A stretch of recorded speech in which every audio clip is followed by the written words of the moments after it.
Hey guys, welcome back. Please remember that I'm presenting all of this with permission from Scholastic, and they will be taken down in June. Our riddle of the day yesterday was what is full of holes but still holds water? And the answer was a sponge. Our riddle today is what question can you never answer yes to? All right, well, while you're thinking on that one, I'm going to go ahead and get started on today's two chapters. Today we're reading chapters 11 and 12. Chapter 11 is called Last Trick. It was strange, but Tally couldn't help feeling sad. She knew she'd miss the view from this window. She'd spent the last 4 years looking out at New Pretty Town, wanting nothing more than to cross the river and not come back. That's probably what had tempted her to come through the window so many times, learning every trick she could to sneak closer to the new pretties, to spy on the life she would eventually have. But now that the operation was only a week away, time seemed to be moving too fast. Sometimes Tally wished that she could do the operation gradually, getting her squinty eyes fixed first, then her lips, cross the river in stages, just so she wouldn't have to look out the window one last time and know she'd never see this view again. Without Shay around, things felt incomplete, and she'd spent even more time here, sitting on her bed, staring at New Pretty Town. Of course, there wasn't much else to do these days. Everyone in the dorm was younger than Tally now, and she'd already taught all of her best tricks to the next class. She'd watched every movie her wall screen knew about 10 times, all the way back to some old black and white ones in an English she could barely understand. There was no one to go to concerts with, and dorm sports were boring to watch now that she didn't know anyone on the teams. All the other uglies looked at her enviously, but no one saw much point in making friends. Probably it was better to get the operation over with all at once. Half the time she wished the doctors would just kidnap her in the middle of the night and do it. She could imagine a lot worse than waking up pretty one morning. They said at school that they could make the operation work on 15-year-olds now. Waiting until 16 was just a stupid old tradition.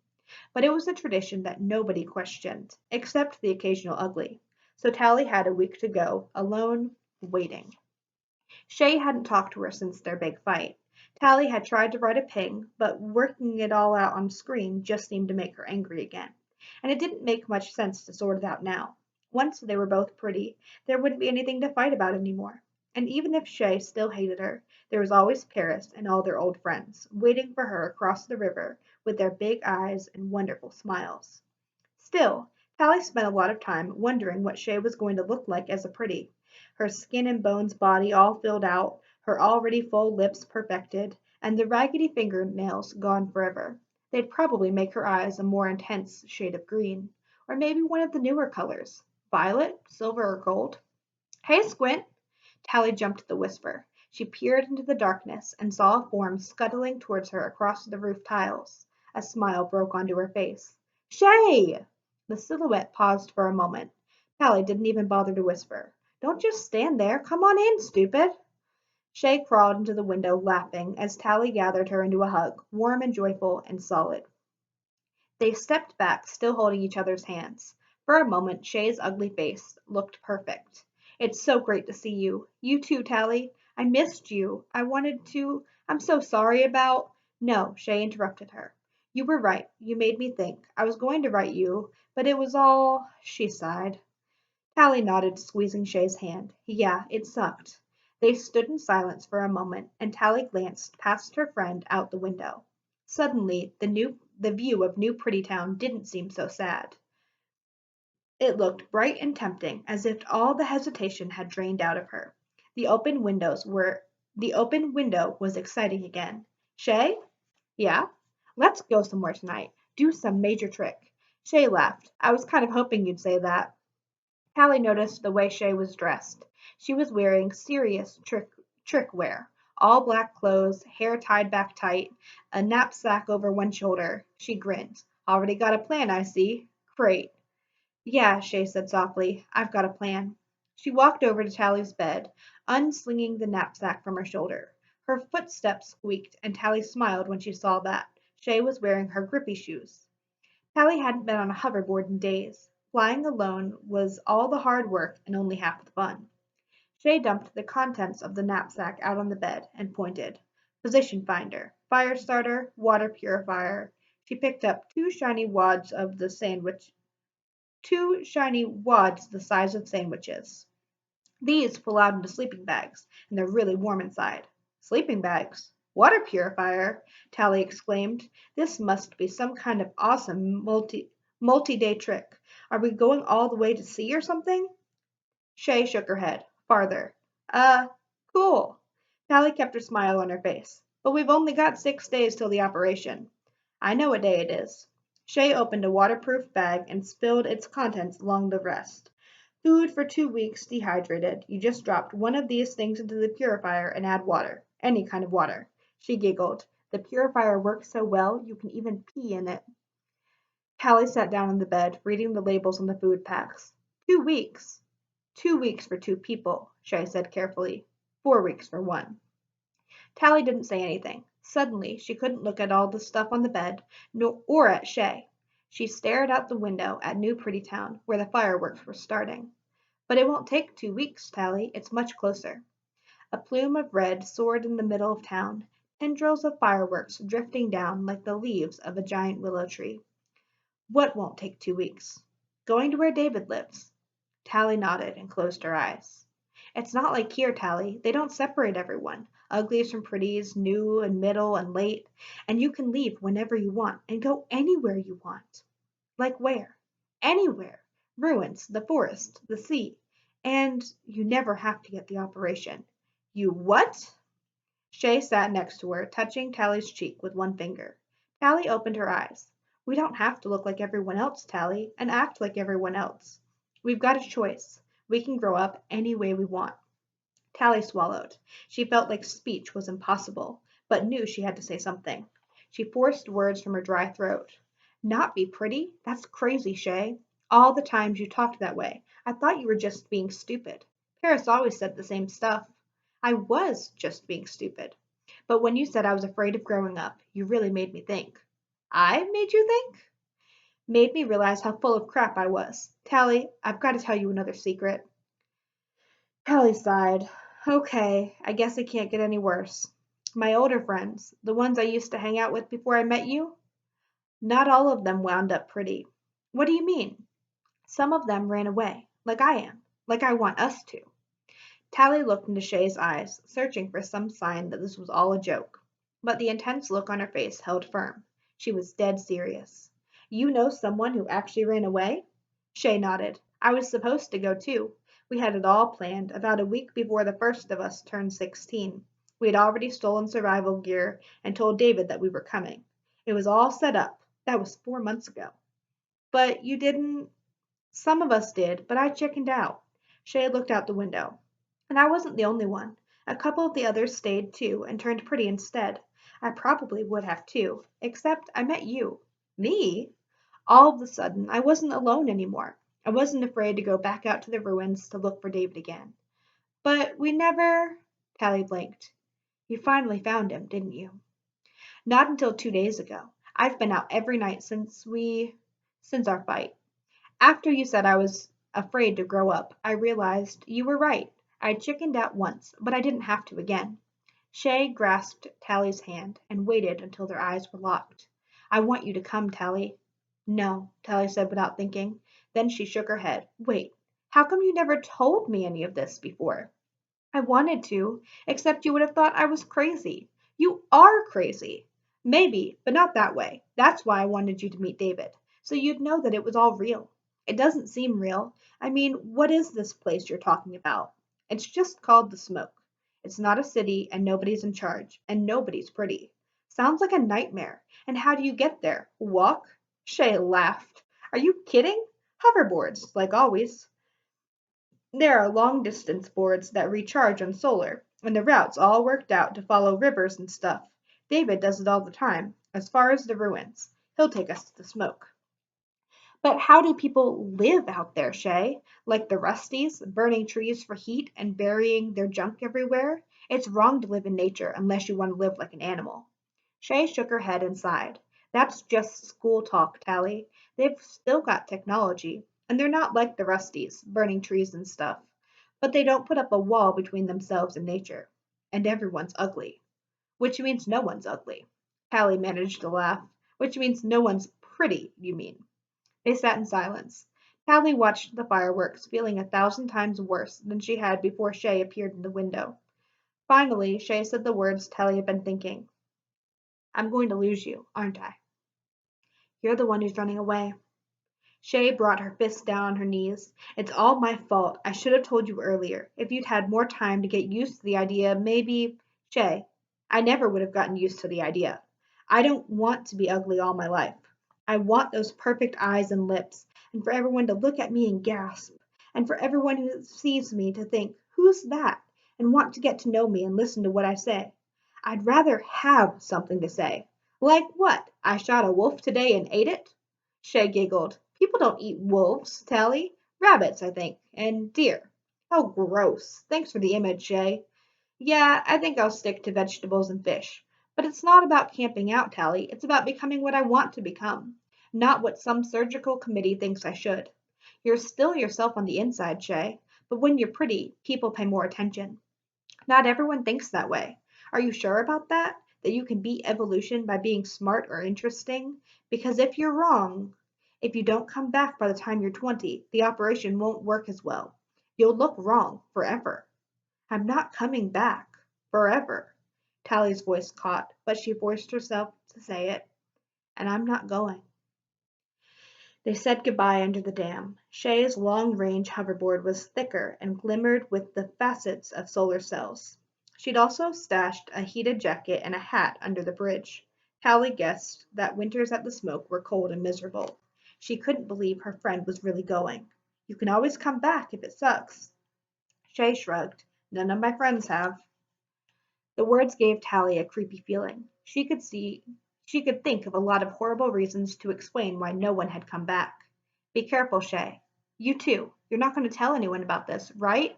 Never, Shay. You swear, no matter what. Tally raised her scarred palm. I swear. Tally smiled. I know. I just had to ask again before I. She pulled out a piece of paper and handed it to Tally. What's this? Tally opened it up and saw the scrawl of letters. When did you learn to write by hand? We all learned it while we were planning to leave. It's a good idea if you don't want minders sniffing your diary. Anyway, that's for you. I'm not supposed to leave any kind of record of where I'm going, so it's in code, kind of.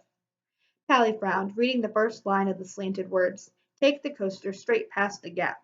Yeah, get it? Only you could figure it out, in case somebody finds it. You know, if you ever wanted to follow me. Tally started to say something, but couldn't. She managed to nod. Just in case, Shay said. She jumped onto her board and snapped her fingers, securing her knapsack over her shoulders. Goodbye, Tally. Bye, Shay. I wish. Shay waited, bobbing just a bit in the cool September wind. Tally tried to imagine her growing old and wrinkled, gradually ruined, all without ever having been truly beautiful, never learning how to dress properly or how to act at a formal dance, never having anyone look into her eyes and be simply overwhelmed. I wish I could have seen what you would be like. Pretty, I mean. Guess you'll just have to live with remembering my face this way, Shay said. Then she turned and her hoverboard climbed away towards the river, and Tally's next words were lost on the roar of the water. Next chapter, Operation. This is the one we've been waiting for. When the day came, Tally waited for the car alone. Tomorrow, when the operation was all over, her parents would be waiting outside the hospital, along with Paris and her other older friends. That was the tradition. But it seemed strange that there was no one to see her off on this end. No one said goodbye except a few uglies passing by. They looked so young to her now, especially the just arrived new class, who gawked at her like she was an old pile of dinosaur bones. She'd always loved being independent, but now Tally felt like the last Lily to be picked up from school, abandoned and alone. September was a crappy month to be born. You're Tally, right? She looked up. It was a new ugly, awkwardly exploding into unfamiliar height, tugging at his dorm uniform like it was already too tight. Yeah. Aren't you the one who's going to turn today? That's me, Shorty. So how come you look so sad? Tally shrugged. What could this half literally, half ugly understand anyways? She thought about what Shay had said about the operation. Yesterday they'd taken Tally's final measurements, rolling her all the way through an imaging tube. Should she tell this new ugly that sometime this afternoon her body was going to be opened up, the bones ground down to the right shape, some of them stretched or padded, her nose cartilage and cheekbones stripped out and replaced with programmable plastic, skin sanded off and reseeded like a soccer field in spring? That her eyes would be laser cut for a lifetime of perfect vision, reflective implants inserted under the iris to add sparkling gold flecks to their indifferent brown, her muscles all trimmed up with a night of electrolysis and all her baby fat sucked out for good, teeth replaced with ceramics as strong as a suborbital aircraft wing, and as white as the dorm's good china. They said it didn't hurt, except new skin, which felt like a killer sunburn for a couple of weeks. As the details of the operation buzzed around in her head, she could imagine why Shay had run away. It did seem like a lot to go through just to look a certain way. If only people were smarter, evolved enough to treat everyone the same even if they looked different, looked ugly. If only Tally had come up with the right argument to make her stay. The imaginary conversations were back, but much worse than they had been after Paris left. 1,000 times she'd fought with Shay in her head, long rambling discussions about beauty, biology, growing up. All those times out in the ruins. Shay had made her point Shay had made her point about uglies and pretties and the city and the outside, what was fake and what was real. But Tally had never once realized her friend might actually run away, give up on a life of beauty, glamour, and elegance. If only she'd said the right thing. Anything. Sitting here, she felt as if she'd hardly tried. Tally looked the new ugly in the eye. Because it all comes down to this. 2 weeks of killer sunburn is worth a lifetime of being gorgeous. The kid scratched his head. Huh? Something I should have said and didn't. That's all. The hospital hover car finally came, settling onto the school grounds so lightly that it hardly disturbed the fresh mown of grass. The driver was a middle pretty, radiating confidence and authority. He looked so much like Sol that Tally had almost called her father's name. Tally Youngblood, he said. Tally had already seen the flash of light that had read her eye print, but she said, "Yes, that's me, anyways." Something about that middle pretty made it hard to be flippant. His wisdom was personified, his manner so serious and formal that Tally found herself wishing she had dressed up. "Are you ready? Not taking much." Her duffel bag was only half full. Everyone knew that new pretties wound up recycling most of the stuff they'd brought over the river anyways. She'd have all new clothes, of course, and all the new pretty toys she wanted. All she kept really was Shay's handwritten note hidden among a bunch of random crap. Got enough. Good for you, Tally. That's very mature. That's me, sir. The door closed and the car took off. The big hospital was on the bottom of the new pretty town. It was where everyone went for serious operations. Littlies, uglies, even late pretties from way out in Crumblyville, coming in for life extension treatments. The river was sparkling under a cloudless sky, and Tally allowed herself to be swept away by the beauty of New Pretty Town. Even without the nighttime lights and fireworks, the city's surfaces shone with glass and metal, the unlikely spindles of party towers casting thin shadows across the island. It was so much more vibrant than the rusty ruins. Tally suddenly saw, not as dark and mysterious, but perhaps more alive. It was time to stop sulking about Shay. Life was going to be one big party from now on, full of beautiful people, like Tally Youngblood. The hover car descended onto one of the red X's on the hospital roof, and Tally's driver escorted her inside, taking her to a waiting room. An orderly looked up Tally's name, flashed her eye again, and told her to wait. "You'll be okay?" the driver asked. She looked up into his clear, soft eyes, wanting him to stay. But asking him to wait didn't seem very mature. "No, I'm fine, thanks." He smiled and went away. No one else was in the waiting room. Tally settled back and counted the tiles on the ceiling. As she waited, conversations with Shay in her head came back again. But they weren't so troubling here. It was too late for second thoughts now. Tally wished there was a window to look into on New Pretty Town. She was so close now. She imagined tomorrow night, her first night pretty, dressed in new and wonderful clothes, her dorm uniforms all shoved down the recycler, looking out from the top of the highest party tower she could find. She would watch as lights out fell across the river, bedtime for Uglyville, and know that she had all night with Paris and her new friends, all the beautiful people she would meet. She sighed. 16 years. Finally. Nothing happened for a long hour. Tally drummed her fingers, wondering if they kept all Uglies waiting this long. Then the man came. He looked strange, unlike any pretty Tally had ever seen. He was definitely of middle age, but whoever had done his operation had botched it. He was beautiful without a doubt, but it was a terrible beauty. Instead of wise and confident, the man looked cold, commanding, intimidating, like some regal animal of prey. When he walked up, Tally started to ask what was going on, but a glance from him silenced her. She had never met an adult who affected her this way. She always felt respect when face to face with a middle or late pretty, but in the presence of this cruelly beautiful man, respect was saturated with fear. The man said, "There's a problem with your operation. Come with me." She went. And that's the end. Tune in tomorrow to find out what happens. Wonder what the problem is.